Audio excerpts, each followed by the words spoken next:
시청자 여러분 안녕하십니까? 우리 사회의 뜨거운 이슈를 다각적으로 살펴보는 이슈체크입니다. 최저임금위원회가 내년도 최저임금을 시급기준 올해보다 2.9% 오른 8,590원으로 의결했습니다. 이는 역대 세 번째로 낮은 인상률로 최저임금 인상속도 조절을 현실화했다는 분석입니다. 오늘 이슈체크에서는 내년 최저임금 관련된 내용을 살펴보겠습니다. 먼저 첫 번째 이슈체크, 최저임금 의결 회의 내용을 살펴보겠습니다. 최저임금위원회는 11일 오후 4시 30분부터 13시간에 걸친 마라톤 심의 끝에 12일 새벽 5시 30분께 내년도 최저임금 8,590원을 의결했습니다. 이는 올해 최저임금보다 240원 오른 금액으로 사용자안과 근로자안이 표결에 붙여져 사용자안 15표, 근로자안 11표, 기권 1표로 사용자안이 채택됐습니다.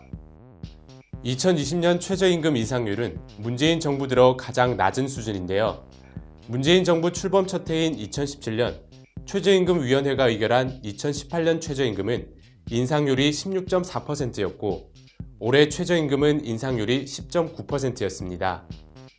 이처럼 문재인 정부 들어 처음으로 한 자릿수로 떨어진 최저임금 인상률은 정부 여당에서 여러 차례 제기된 최저임금 인상속도 조절론이 현실화한 것으로 풀이됩니다. 이에 따라 2020년까지 최저임금 만원을 실현한다는 현 정부의 공약은 물거품이 됐습니다. 현 정부 임기 마지막 해인 2022년까지도 최저임금 만원의 실현은 현실적으로 쉽지 않아 보입니다. 최저임금은 모든 사업주가 그 이상의 임금을 지급하도록 강제함으로써 저임금 노동자를 보호하는 제도로 국내에서는 1988년부터 시행됐습니다. 최저임금 수준은 노동자 생계뿐 아니라 경제 전반에 영향을 미치게 되는 만큼 2020년 최저임금은 노동계의 강한 반발을 초래할 전망입니다. 두 번째 이슈 체크, 최저임금 의결에 대한 각계의 반응을 살펴보겠습니다. 2020년 최저임금 의결에 대해 노동계는 참사라며 강하게 반발했습니다. 한국노동조합 총연맹은 이날 대변인 논평을 통해 최저임금 참사가 일어났다며 IMF 외환위기 때인 1998년 2.7%와 2008년 글로벌 금융위기 직후인 2010년 2.75% 이후 가장 낮은 인상률이라고 밝혔습니다. 한국노총은 이대로라면 문재인 대통령 임기 내 만원 실현도 어려워졌다.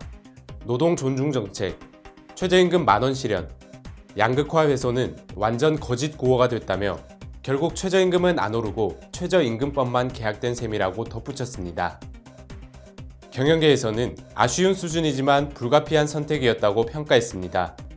인상률이 결정된 후 입장문에서 어려운 현재 경제 상황과 최근 2년간 급격하게 인상된 최저임금으로 어려움을 겪는 중소영세 기업들과 소상공인들이 절실히 기대한 동결에 이르지 못한 것은 아쉬운 결과라고 말했습니다. 이어 각종 부작용을 최소화하기 위한 불가피한 선택이었다고 설명했습니다. 2020년 최저임금 8,590원 의결.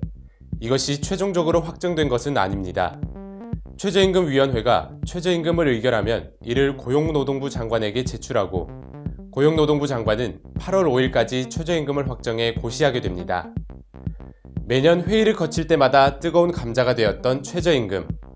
단체들 간 팽팽한 힘겨루기 양상은 쉽게 가라앉지 않을 전망입니다. 이슈체크 조재휘였습니다.